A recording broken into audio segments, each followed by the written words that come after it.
Hi guys, today I thought I would do something a little bit different. I've been making some iPhone covers. I bought some phone covers that were blank and I've been decorating them up myself.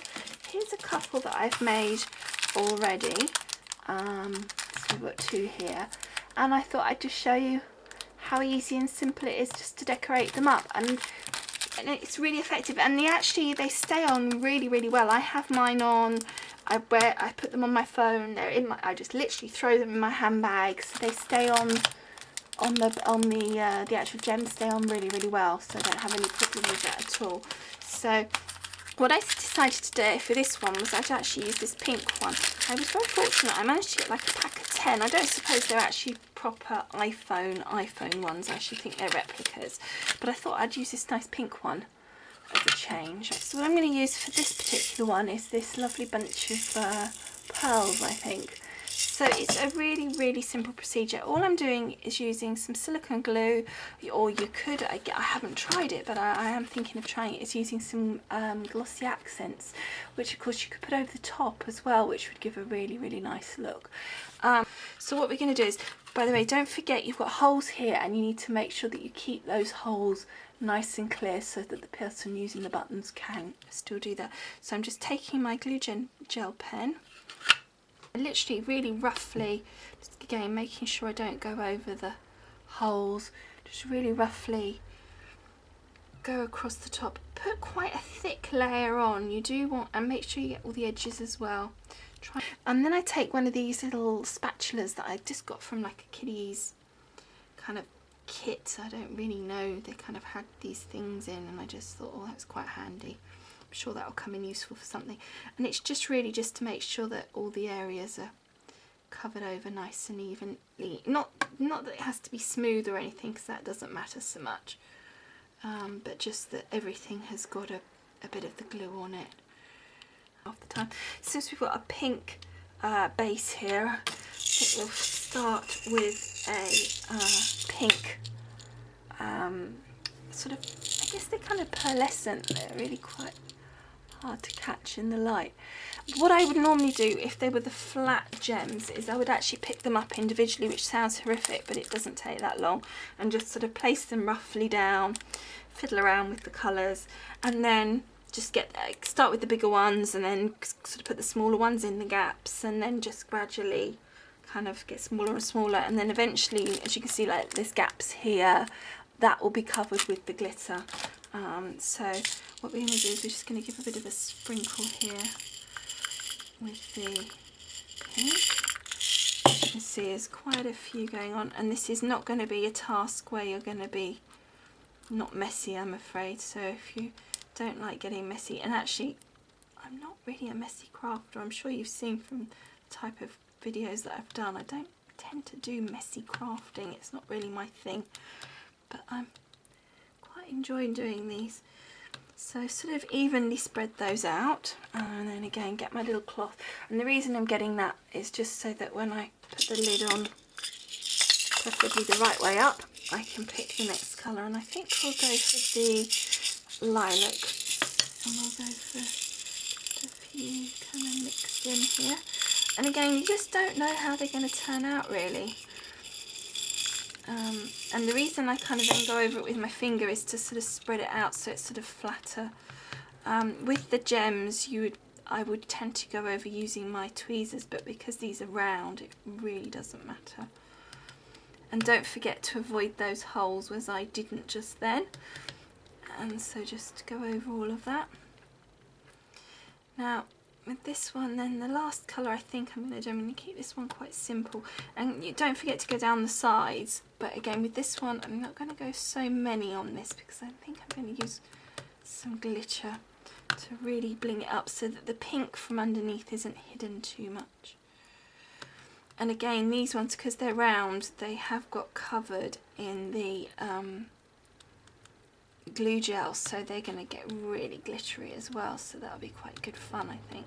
So lastly, I think for this one we're just going to use some white ones, which are actually slightly smaller, and I probably put a few too many, but what the heck, maybe not.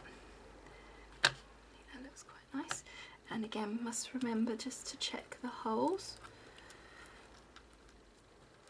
And this is probably the roughest I've been really, or the least careful I've been with doing it, which shows that I think that you can be quite kind of rough and ready with how you do them.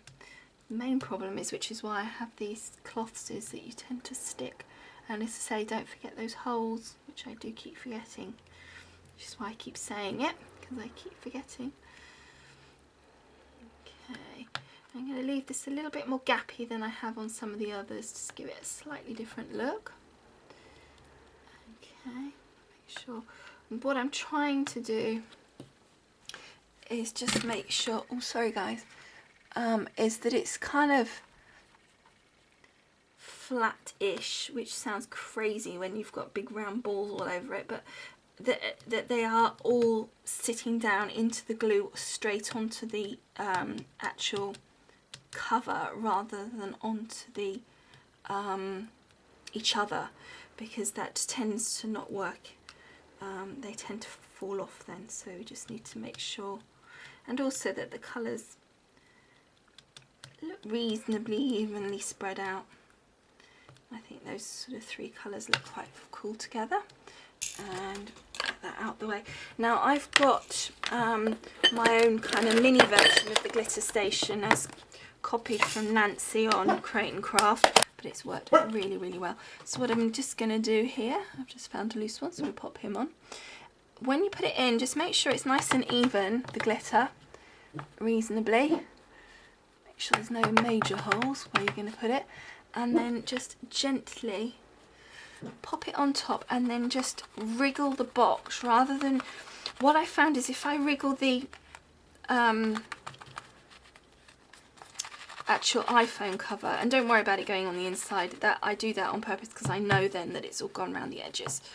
Make sure you cover all the edges, so really twist it around so that it goes all the way, because you can see how I've got it coming right around the edges here.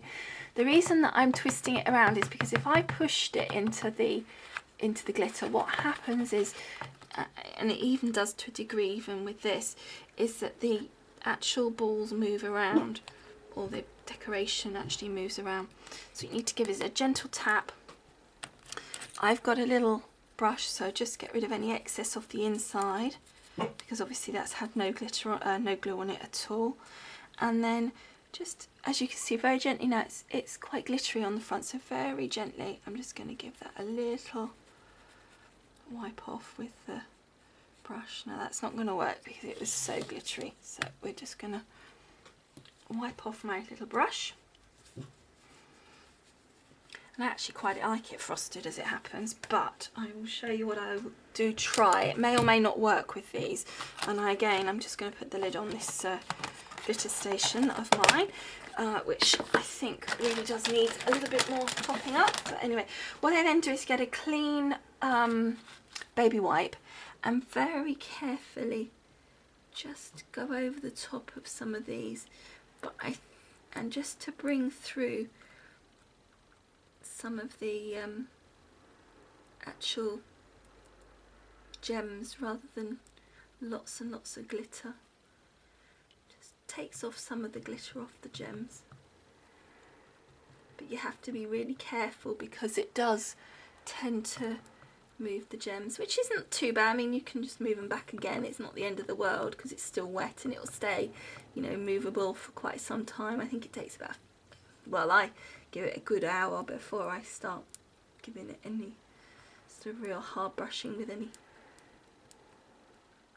dusting off with the brush.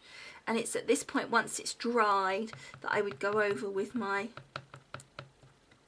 brush after it's completely dried and just give it a really good scrub over to make sure that any loose bits of glitter and also any little loose bits of balls actually fell off then rather than later on. And it's okay if you're not selling them, I guess, and it doesn't really matter, but if you are selling them, you don't want them coming off. Okay, and that one I'm going to leave really glittery, so let me show you how pretty. I think that looks really effective. and it's just something just a little bit different. So we've got that one, and that's the one that we did earlier. As you can see, on this one I was able to wipe off a lot of the glitter off the actual gems. And then the one that I did earlier, using sort of more pearls, and actually on this one I put a little bow. Again, managed to wipe off a bit of the gems, the glitter off the gems, but you can see in between all the gems the glitter, and you can see just around the edges where the glitter is, so it's not blank and boring sort of in between, because there's always going to be gaps, so that just takes that away. Okay guys, so thanks for watching. Okay guys, so thanks for watching, and I hope you enjoyed something just a little different, and see you again soon. Bye.